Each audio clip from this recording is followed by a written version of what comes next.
Sanggeus ninggalkeun darmaga, kapal nu ditumpahkan Udin terus laju ka lautan.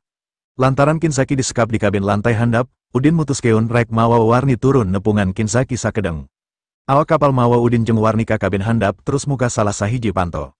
Di jero kamar, saurang lalaki nu make setelan wall hand, awakna ditalian pagah dina korsi, lenganna ditalian kana pegangan korsi, sukuna ditalian kana suku korsi, luhureun sirahna aya tas oge ditutupan lawan hideng benget jeung kabeh sirahna. Udin geus nyangka yen jelema ieu pasti Kinsaki. Pikeun kawaspadaan ku titahan Takehiko, pigelang lengan Kinsaki di solobongan make pipa baja nu bulet sarta dilas kana pegangan korsi. Ku cara kitu, Kinsaki moal mungkin bisa kabur. Salian eta, dijaga ku saurang lalaki nu siap mawa senjata obat bius ngajega gigireunana, manehna salaku keamanan kapal. Ningali Udin datang, lalaki nu nyepeng pistol bius geuat ngabongkokeun awakna ngahormat bari nyarita, "Pak Udin." Udin ungguk, terus ngomong, "Nah bener ieu teh jalmana." Sumuhun, lalaki eta geuat nyukeun tas nu aya dina sirah Kinsaki bari nyarita, "Pak Udin, jalma ieu Kinsaki, tos pasti moal lepat." Harita, Kinsaki acan biasa ku cahaya nu silau, bahamna dibekem make anduk, manehna teu bisa ngomong, ngan bisa terus awakna abrug-abrugan. Ningali usaha nu rosa, Udin teu ngarasa karunya, Udin teu bisa nahan seri, "Hei nu jaga, maneh asa kaleuwih dina kawaspadaan, sabenerna teu kudu nalian lengan jeung sukuna, ku kituna manehna tagiwur teu daek cicing." Penjaga ngebongkokeun badan bari ngomong, "Pak Udin, anjeun mah moal uninga yen nu jahat nu dipanjara dina film nu ngantepkeun leungeunna teu ditalian, eta nu sok nyababkeun penjahat bisa kabur, abdi mah jaga-jaga ulah nepi ka kitu." Udin seri, bari nunjuk ka Kinsaki, memang bener kudu kitu keur penjahat gerot, ngan Kinsaki mah teu sabanding jeung penjahat dina film, drama televisi. Harita, Kinsaki mimiti rai-rayan bisa awas deui titinggaliana. Waktu ningali hareupeuna aya Udin, leungeunna nunjuk ka Udin. Manehna kaget, "Hei anjeun saha? Naha make nitahan nyulik kuring? Naon kasalahan kuring ka anjeun?" Petik 2. Terus, Udin mudar bekem anduk tina bahamna, bari ngomong sangeunahna, "Sia Kinsaki, nya, sia bakal nyaho lantaran naon sia dibarengkos di dieu." Kinsaki nanya, "Saha maneh, da kuring mah teu wau ka maneh, naha maneh bet nitahan nyulik kuring?" Udin teu nyangka Kinsaki masih wangtelang merekedeueng, ku kituna Udin mentegak terus nyabok bari nyorowok, "Sia balaga pisan, sia geus nyieun kode ka, sia eueuh ka era, nyaho, sia rek wani ngabantah." Kinsaki nyorowok, "Kuring, warga negeri Jepang nu taat kana hukum, kuring salaku wakil presiden Nippon Steel Group, kuring teu ngarasa geus ngalanggar hukum, tapi naha maneh, nyaho henteu maneh yen nyulik mangrupa kajahatan." Udin nyabok deui bari ngomong tegek, "Enya bener eta kajahatan, oke kuring ge nyaho, mun kitu kumaha cuk sia naha nyulik leuwih jahat batan maehan." Udin metot Warni ka gigireuna, sanggeus Kinsaki ningali Warni, manehna ngarumpuyuk bari bengong. "Warni, non Warni." Warni mencrong Kinsaki bari cecep, terus nanya, "Tuan Kinsaki moal nyangka kuring masih hirupnya?" Rumpuyuk Kinsaki gugup ngabiri gidik, dina pikirna yen kalakuan rek maehan Warni mangrupa kajahatan nu telenges. Samemehna, Warni geus dibewarakeun leungit oge bisa wae malah geus paeh, nasibna sarua jeung pengacara, asisten, jeung supirna kabehanana geus paraeh dina kacilakan lalu lintas, nu dirancang ku dirina. Salian eta, ku geus maehan tiluan oge geus mangrupa kajahatan nu mutlak, rancangan maragatkeun nyawa jalma, ku cara nu telenges pisan. Ayeuna, Warni ngabedega harapan Kinsaki, dirina karek sadar yen Warni si horeng nu males dendam. Hing Kinsaki cerit tarik pisan bari ngahlas sasadu, "Non Warni, kuring lain dalangna dina kajadian ngarapati ieu, dalang nu sabenerna dulur anjeun, nyaeta Henry, sagemblengna kajadian ieu, Henry nu ngarancang."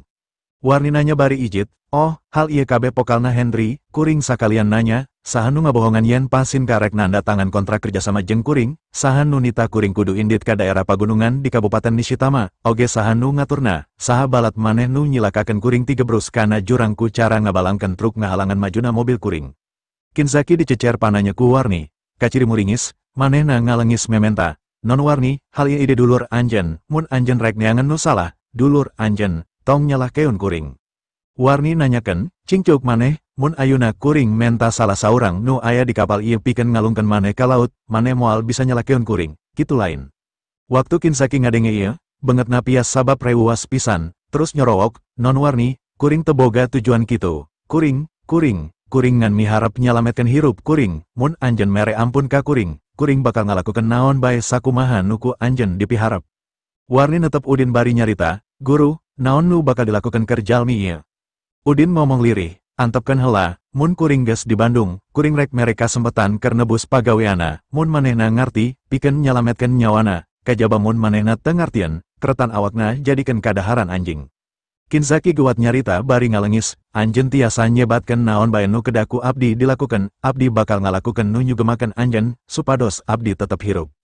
Uding ngomong bari nyengir, mun geus di Bandung, kuring rek nepungkeun maneh jeung Henry pikeun langsung adu omong sacara bebas. Dina waktu eta, maneh kudu nyaritakeun kabeh talajak maneh jeung Henry, ulah aya hal nu disumbutkeun satik oge, sabab mun kitu maneh bakal dipaehan. Kinzaki ungguk bari nyorowok, tong hariwang, kuring rek ngaregepeun caritaan anjeun oge bakal balaka nyarita nu sabenerna. Udin nyumpelkeun deui anduk kana baham Kinzaki, bari ngomong ka penjaga, terus awasi ulah lengah. Penjaga rikat nyarita, mangga Pa Udin, Udin ngomong deui ka Warni, Warni, Kinzaki aya di dieu sawatara waktu, manehna disekap di dieu, sanepina ka Bandung mun geus jonghok jeung Henry, kuring rek balitungan nu adil matak nyugumaken. Warni manggut bari nyarita, guru nu kedah mutuskeun sagalana. Udin ngagelenyu bari ngomong, oke, sok ka kamar geura istirahat, kuring rek nongkrong heula sakedeng di geladak. Warni rikat nanya, guru, kenging henteu abdi sareng salira ka geladak sakedap sate, acan uwih deui ka kamar. Udin ungguk, tangtu atuh, hayu urang naek ayuna. Nalika dua anana aya di galadak kapal, Udin bisa ngarasakeun segerna angin laut anu nebak jeung tiis kana awak. Udin resges bisa nyalametkeun Warni sarta geus rek mawa balik ka Indonesia deui. Ngan tangtuna masalahna tacan angges, kapikir ku Udin aya hal anu leuwih penting deui nu kudu buburu disangharepan ku manehna. Tian jeung Henry, bapa jeung anak anu telenges, masih keneh sangharepanan Udin. Ayeuna Sony keur api-api ngarandapan panyakit demensia. Ku situasi model kitu, mustahil bisa meresan Tian jeung anakna ayeuna. Lamun maranehna nyahoun ka ayan bapana anu sabenerna, bisa wae buru-buru dipaehan. Kulantaran kitu, anu kudu buburu dilakukan ku Udin nyaeta ngabongkar kajahatan Tian jeung Henry di harapan jelema rea. Nyalametkeun Sony, jeung mertahankeun Warni tetep jadi patriak kulawarga Nata Prawira. Sanggeus hal eta beres tetep Udin masih nyang harapan masalah nyaeta, kumaha carana ngaberesan Tian jeung Henry. Dina pamikiran Udin, bapa jeung anakna, teu saukur maehan, tapi geus aya niat ngalengitkeun nyawa dulur sorangan, teu saukur rek ngarebut patriak tapi oge geus biadab, pantes pisan lamun duanana oge kudu paeh. Ngan padahal ieu kudu tarapti lantaran maranehna masih dulur keneh Warni, jadi tetep kudu badami heula jeung Sony katut Warni. Warni oge ayuna sarua keur nangtung di galadak ngarasakeun hiliwirna angin laut, nempokkeun celak-celak kota Tokyo anu beuki jauh ka tembongna, tungtungna ngomong ka Udin. Kang, pami sanes lantaran akang, tangtosna abdi tos teu aya di kiuna di Tokyo. Udin seri ka Warni, geus tong ngomong deui kitu. Lain lantaran akang eta mah da geus kitu kuduna, anjeun mah teu ditulungan ku akang oge dan geus takdirna kudu salamet. Warni ngagelenyu, kacirina tambah gelis pisan, bari ngomong semu anu nyelok ka Udin. Kang, pami abdi leres-leres maot, akang bakal ngaraos sedih henteu. Udin nembalan bari kalem, anjeun babaturan akang, nya tangtuna akang bakal sedih. Warni bungangan rada satik guligah hatena, Warni ngagerentes dina hatena, mungkin moal kuring bisa ngajodoh jeung Kang Udin atawa ngan saukur jadi babaturan. Tungtungna Warni ngarumasakeun maneh, bari ngahibur maneh nutupan kasedih hatena, Kang Udin geus loba ngabantu jeung nulungan kuring, kitu oge geus leuwih ti cukup, kuring kudu atoh. Udin netep ka Warni, terus nyarita, kumaha ketak anjeun sanggeus nyaho kalakuan dulur-dulur anjeun anu samodel kitu. Warni ngauleng bari mikir, Kang abdi teu acan kaemutan kedah kumaha mayunan masalah ieu. Akhirna Udin nyarita deui, anjeun samemehna teu nyangka bakal aya kajadian kieu pan, mimiti ayuna anjeun kudu nyieun tindakan keur saterusna.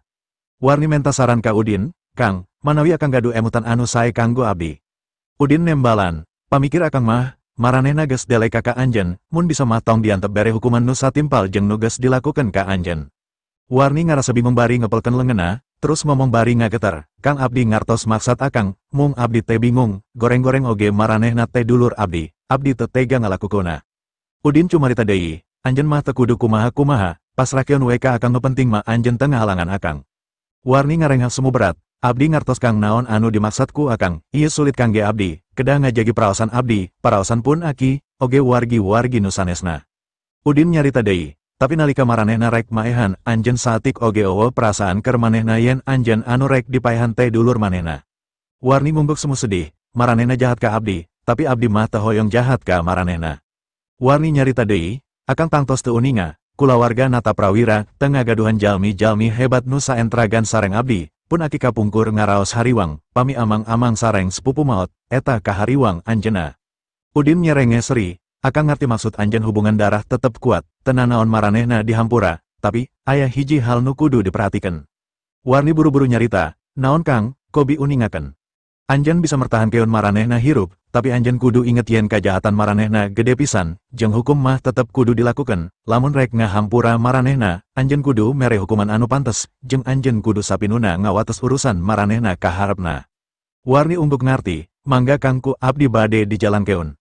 Sabot keur ngarobrol, Udin ngadenge suara kapal sejen aya nu ngadeketan. Udin ngaliuk, bener we aya kapal nu rada letik ngudak, ngadeketan kapal nu ditumpangan ku Udin. Lamun kapal keur aya di tengah laut, mustahil kadenge sora-sora sejen, sora angin nu ngaguru jeung ombak kadenge na tarik pisan. Lamun aya kapal nu ngadeketan geus pasti moal kadenge sorana. Lamun lain Udin, tantu moal ngadenge aya sora kapal sejen, lantaran angin ngagelebuk tarik ditambah ku sora sirene kapal anu nyelengking nyilep sora-sora sejen, tapi ku kamampuan supranaturalna, Udin bisa ngabedakeun sora-sora nu aya di sakurilingna. Ningali gelagat kitu, Udin ngarasa aya anu teu beres. Buburu ngomong ka Warni, anjeun buburu asup ka kamar heula. Ningali galagat Udin kitu, Warni surti aya hal anu teu beres. Aya naon Kang, bari ningali cahaya di laut nu hurung Udin ngajawab bari heureuy, jigana rek aya tamu. Warni oge ngararet ka laut, bener we ka tempo aya kapal letik ngadeketan. Warni ngarenjak, terus nanya deui, moal kitu bade ngaganggu urang Kang. Udin seri, tujuan manehna ka Akang, lain ka anjeun. Warni murungkut sieunan, Kang tong tebi ti abdi hariwang. Udin seri, tong hariwang, asup we ka kamar, keunku Akang rek disang harepan. Tapi Kang, Warni mang hariwangkan Udin, manehna teu tega ningali Udin yang harapan masalah kusorangan. Udin nyarita deui, jigra asup, anjeun moal bisa ngabantuan malahan Akang hariwangku kasalametan anjeun mun tetep cicing di diu. Anjeun moal ngarti, naon anu rek karandapan, ceuk Udin ngarek-rekeun. Warni ngarti, hati-hati Kang, jaga kasalametan Akang. Udin ungguk, tong hariwang, tekungsi lila datang patugas kapal bari hariwius-wius, ngomong ka Udin. Juragan, aya kapal nutur keun tarik pisan bade ngadeketan kapal urang, rupina aya niatan tahade, naon anu kedah dilakukan. Udin seri, manehna aya maksud ka kuring, jadi keun weh rek disang harapan ku kuring, anjeun mah sok sing jongjon gawe deui. Petugas kapal hariwang, manehna ditugaskeun ku Takehiko jeung Nanako kudu nganterkeun Udin jeung Warni nepi ka perbatasan, ku ayana masalah ieu manehna sieun kasalah keun. Udin gogodek ngayakinkan petugas kapal, tong hariwang anteur keun heula weh neng Warni ka kamarna, kabeh jelema nu aya caricing weh di kabin tong ka mamana, mun eueuh instruksi ti kuring tong aya saurang oge nu naek kana dek. Waktu kapal beki ngadeketan ka kapal Udin, benget Rouli mimiti nembong keun kagumbiraan nafsu balas dendam. Manehna lahir di salah sahiji kulawarga seni bela diri panggedena sa Indonesia, manehna oge geus ngalakonan pendidikan seni bela diri di nagara nati sawaktu masih leutik keneh, manehna salah saurang master ti tiap master nulianna. Kakuatan na ngalipet, leuwih rongkah, leuwih hebat, leuwih kuat ti sinatria hebat nu mana wae. Kusabab hal eta, manehna nyepele keun kakuatan Udin anu acan aya tandingna. Jero pamikirna, Udin ngan sakadar saurang lalaki anu loba hutang nyawa ka manehna, Udin memang bangsat anu kudu ditumbas. Mungkin aya satik keahlian jeung satik pangalaman, ngan teu mungkin pisan jadi master top. Pamikirna deui, para satria sajati ngahargai persaingan anu sehat, naon gunana ngalaporkeun ka polisi sacara susulumputan. Kusabab hal eta, manehna geus nyieun kaputusan mutlak ayeuna keneh, manehna kudu balas dendam ayeuna keneh oge. Harita, kapten kapal ngalaporkeun, Den Rowley, urang 800 meter deui ka arah kapal target. Rowley ngarames dampal leungeunna sabari kekerot, sumangetna gede, terus nyarita, beu ka diu keun teleskopna. Gancang, saurang lalaki nyerah keun teleskop anu daya jangkauanna leuwih jauh, ka leungeun Rowley. Rowley ngangkat teleskop, terus mantau, ka ciri Udin sorangan, keur nangtung gagah di dek kapal, roman napi nuku kasenangan jeung kapuasan. Kusabab katajaman teleskop anu daya jangkauanna super, Rowley bisa merhatikan ekspresi Udin sapinuna. Harita, Udin tetep tenang, ekspresi nama sabodo, aya sagurat seri ipis kawas nu ngalelewe, Rowley beki tambah ijit ningalina.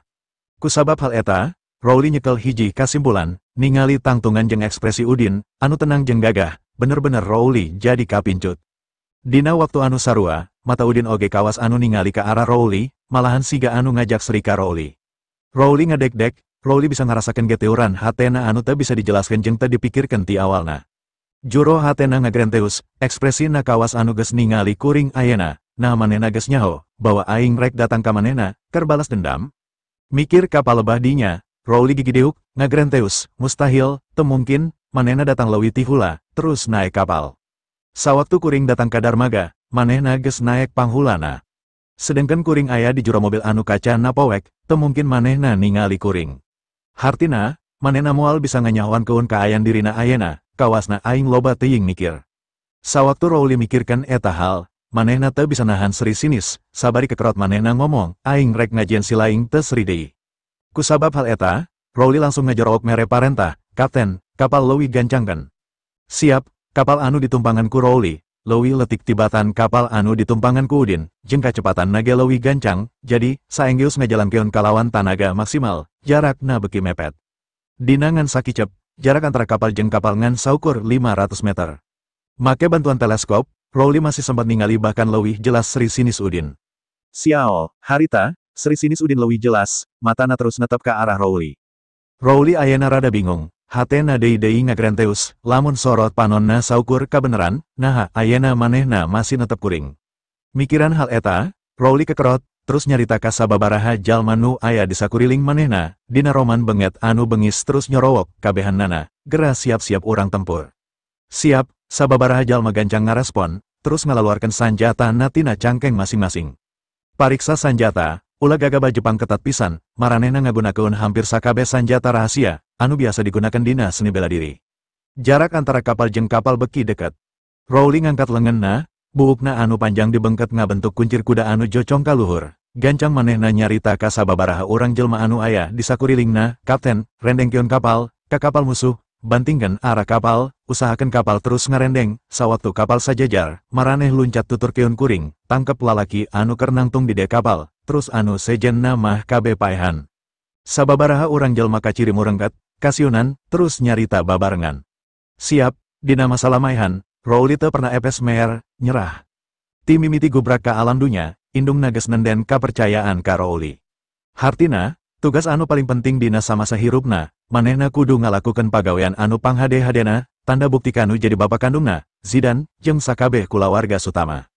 Kayakinan eta moal pernah luntur, salagi manehna hirup. Rowli, otak nages dipangaruhan ku indung nati waktu manehna keur leutik keneh neupi ka Salila 20 tahun. Kusabab hal eta, Salila aya mangpaatna keur kulawarga Sutama, bahkan, sanajan manehna jadi musuh saluruh dunya, Rowli moal ragu. Saha wae lamun aya anu wani ngarugikeun atawa noel kahirupan kulawarga Sutama, Rowli bagianna. Ieu alasan dasar, naon sababna Rowli ngahancurkeun sakabeh kulawarga Matsumoto, nepi ka akar-akarna.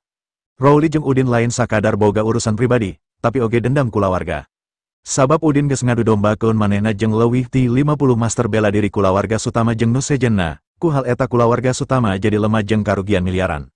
Kusabab kitu, ayeuna manehna, lain saukur hayang balas dendam, oge keur ngabela kahormatan kulawarga Sutama. Jarak kadua kapal ngan saukur kurang tina 200 meter. Malahan tanpa ngandelkeun teleskop, Rowli bisa netep leuwih jelas fitur benget Udin, dibarengan seri aneh, nu teu bisa ditebak maksudna. Ekspresi Udin kitu, nyieun Rowli tambah ijit, sawaktu manehna jeung para master nu sejenna ditangkap ku pasukan bela diri Jepang di Jurobes, di Bandara Osaka. Udin, anu nangtung di kokpit jet pribadina, panetepna persis pisan anu dilakukeun saperti ayeuna. Ayeuna, Rowli karek sadar, sabenerna Udin keur terus merhatikeun manehna. Ti mimiti nepi ka ayeuna. Koplok, Rowli teu bisa nahan kakagetna, ternyata, eta lalaki, ti mimiti oge geus nganyawan keun manehna. Di laut anu lega, jeung tengah peting bari powek, ribuan meter jauhna, naha bener manehna mampu ningali kuring tanpa alat. Rowli gogodek, buktina, Rowli teu apal bahwa Udin lain ngan saukur ningali manehna keur merhatikeun, tapi oge keur merhatikeun identitasna. Sawaktu Rowli ngarenjak kaget, jarak antara kadua kapal beki deket. 100 meter, 50 meter, 30 meter. Mata Rowli berempinu amarah, terus ngagorowok ka kaptenna, terus pepet kapalna, tempel terus. Kapten nyorowok deui, dan Rowli, tanaga dorong mesin geus maksimum. Rowli nyorowok deui, masih aya 20 meter ditungtung, kabehanana siap nyerbu. Saenggeus Rowli ngerenkeun sora mere parentah, Udin ngomong tarik bari mesem, "Hei, kapal ieu menang meuli, paragi usaha, ulah diadukeun, lamun ruksak, anjeun kudu ngagantian, tanggung jawab anjeun." Rowli langsung kolohok, terus ngagerentes, kumaha manehna ngadenge sora kuring, sedengkeun jarak masih jauh. Harita, Rowli cicing di kokpit, di seberangin jandela jeung panto, ditambah sora angin jeung sora ombak anu tinjelegur di luar, bahkan nangtung di harapan panto, mustahil ngadenge naon anu diobrolkeun ku jalma-jalma di juro. Ditambah deui, jarakna masih 20 meter, si kapten oge, saeutik rada panik, tanpa sadar terus nyarita, "Den Rowli, angin jeung ombak sakitu gedena, jeung jarakna masih jauh kene pisan, naha manehna bisa ngomong kalawan jelas, kadenge ku arurang." Rowli bahkan leuwih kaget ngadengena, lalaunan hatena ngagerentes, manehna ngan saukur ngomong saolah-olah deket, kumaha manehna ngalakukeun hal eta, boga elmu naon. Harita, Kapten bingung, carita manehna diacukeun ku Rowli, terus nyarita, dan Rowli, naon anu kudu dilakukeun ku kuring ayeuna. Rowli teu nyaho, naon anu kudu dilakukeun ayeuna. Jarak kedua kapal ngan saukur 10 meter deui. Harita Udin terus risinis, kuring, nyarankeun anjeun mikir sing bener, lamun kapal ieu tabrakan, jeung sakabeh jelma ragrag ka laut, lain sarua wae anjeun mere nyaho pasukan bela diri maritim Jepang jeung nangkep anjeun anu kadua kalina. Udin nyarita deui, kuring teu sieun, kumaha anjeun tahanan serius anu buron. Lamun maneh ditangkep ku pasukan bela diri Jepang, kuring ngayakinkeun, anjeun bakal langsung ditembak di tempat. Rowli gemper ku omongan Udin. Dirina memang merupakan penjahat gerot di mata pengadilan Jepang. Pelaku utama pembunuh kulawarga Matsumoto. Lamun maritim Jepang benar-benar datang lantaran ningali kapal tabrakan. Jelas Rowli moal bisa kabur. Salian ti eta lamun masyarakat Jepang nyaho Dirina kungsi kabur. Pasti pengawalana bakal leuwih ketat, beki hese pikeun kabur deui. Rowli kekerot, terus nyarita ka kapten. Deketan, jaga jarak, ulah nepi ka diadu, kapten ngarenghap ngemplong, buburu nurunkeun kecepatan, keur ngimbangan kecepatan kapal Udin. Panon Rowli beki berem lantaran ambek, terus nyorowok kanu sejen.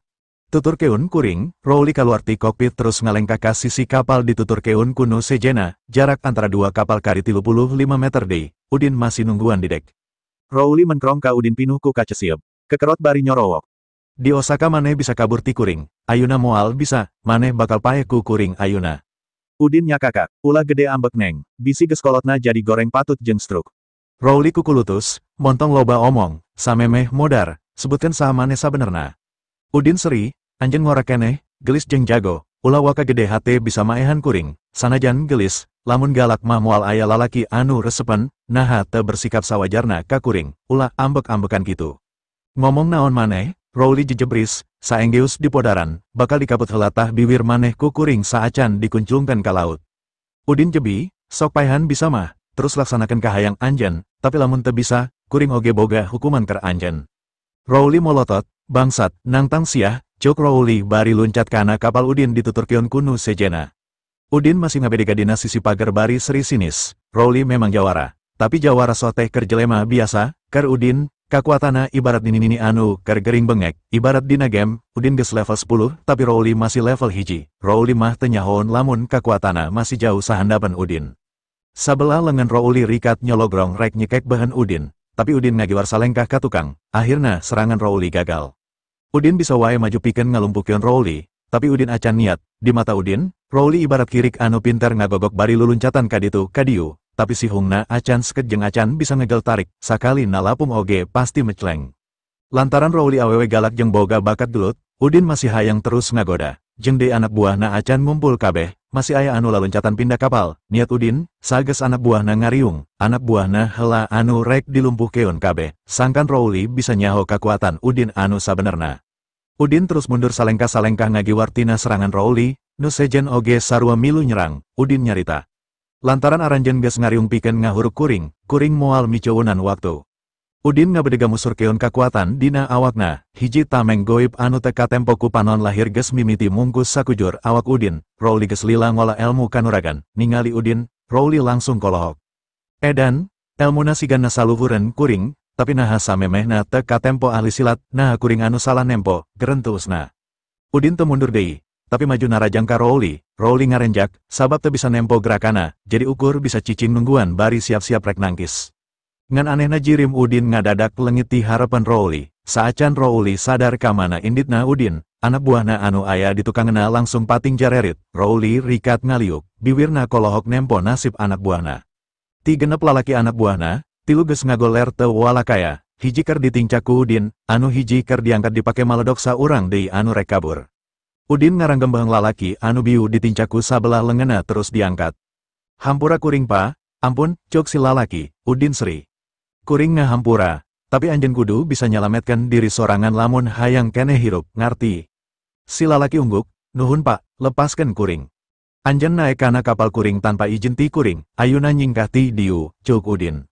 Si lalaki ungguk deui, kuring rek indit, lepaskeun heula kuring. Anu kapikirna pasti dirina bakal dilepaskeun ku Udin sangkan bisa balik deui kana kapalna, tapi teu disangka baheungna dijingjing terus ku Udin ka sisi luar pager dek, cai laut dihandap ka ciri umpal-umpalan, sukuna ngagantung. Salametkan diri anjeng, cuk Udin bari ngaleupaskeun ranggemana, si lalaki langsung ragrag ka laut. Awak si lalaki langsung ngalayang ngagejebur terus lengit diterai ku cai laut anu umpal-umpalan, ukur ningalkan budah cai anu merepes bodas. Lantaran geus rada nengajeng warna cai oge geus biru kolot, tangtuna jero pisan, moal kurang ti 1000 meter, katambah ker usum tiis jabat ti peting, sajago-jagona ngojay acan tangtu bisa salamet. Saterusna, nu sejen oge hiji-hiji dibalang-balangkan ku Udin ka laut, anu teu bisa ngojay mah langsung tilelep, anu bisa ngojay oge akhirna ran ngojayna lantaran teu mampu ngudak laju kapal anu terus ngajauhan. Di kapal letik, kapten nepi ka kolohok, 7 urang geus laluncatan kana kapal gede, tapi 6 urang geus ngaracleng ka laut, ukur nyesa Rowli sorangan anu ken dikukumaha ku Udin. Kru kapal nanya, "Kapten, kumaha, rek muter balik nyalametkeun heula nyawa anu genepan." Kapten jebi, "Nanaonan, urusan kuring ngajaga kasalametan Rowli sangkan bisa balik ke Indonesia."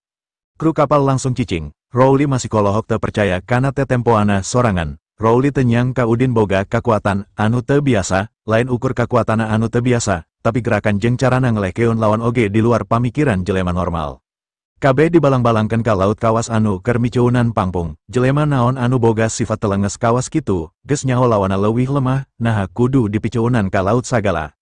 Rowli beki waspada, sok sieun dirina oge narima nasib anu sarua. Rowli mimiti sadar, Udin lain lawana, lamun nepikeun ka Rowli oge dipikeun ka laut, Rowli acan tangtu bisa hirup, darat geus jauh. Udin ngararet ka Rowli, ngan sakitu kakuatan anak buah anjeun, eueuh deui jawara anu leuwih jago di kulawarga Sutama pikeun nying harepan kuring, beja keun kasih aceng, ren jadi jelema jahat lamun teu mampu. Ngadengi Udin nyinggung ngaran kulawarga Sutama jeung ngaran akina, Rowli kekerot ambek, Rowli teu bisa ngatolelir saha wae anu ngahina kulawarga Sutama, Rowli ngarasa kahina. Sabab dina awakna oge ngalir darah Sutama. Anjeun ngahina kulawarga Sutama, anjeun memang pantes modar. Udin jebi, naha, memang naon istimewana kulawarga Sutama, kuring memang teresep ka kulawarga Sutama saacan aceng jeung Zidan menta hampura ka kuring. Rowli beki ambek jeung bingung mikiran Udin, naha bet bisa wawuhan oge kana ngaran babana.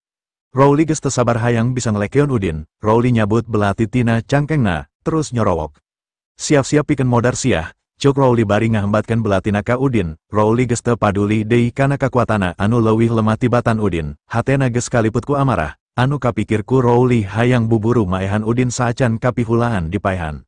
Tapi maehan Udin teu gampang, Udin nungguan, Rowli musurkeun tanggana kana leungeun anu keur nyekelan belati, ku kakuatan jeung kacepetan gerakana, tong boro ukur kulit jelema, bodi mobil anu tina plat besi oge bisa tembus, Rowli yakin belatina bakal kena kana awak Udin anu katempona masih cicing.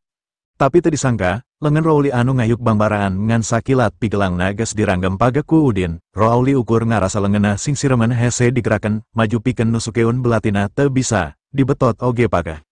Rowli saurang ahli kanuragan kadua di kulawarga Hermawan Saenggeus akina. Indungna wae lain lawana lantaran geus kalengitan sabelah leungeunna, jelas kakuatan Rowli moal aya bandingna di luar, tapi nah ku Udin dirina teu bisa ngalawan sama sakali. Rowli ngagerentes, biu kuring geus ngaluarkeun kabeh tanaga, sanajan aki anu diserang, acan tangtu bisa ngahindar komo bisa newak leungeun kuring, kudu ngaluarkeun sababaraha jurus heulapikeun bisa ngelekeun kuring, tapi naha jelema ieu meuni asa babarieun nahan serangan kuring, pasti geus ngagunakeun kakuatan iblis. Bari ti teterjel hayang ngaleupaskeun leungeunna, Rowli nanya, saha anjeun sabenerna, kuring, Udin seri, kuring jelema anu teu bisa dianggap remeh ku sasaha, kaasupku kulawarga Sutama sarta anjing-anjingna kawas anjeun, nyambung.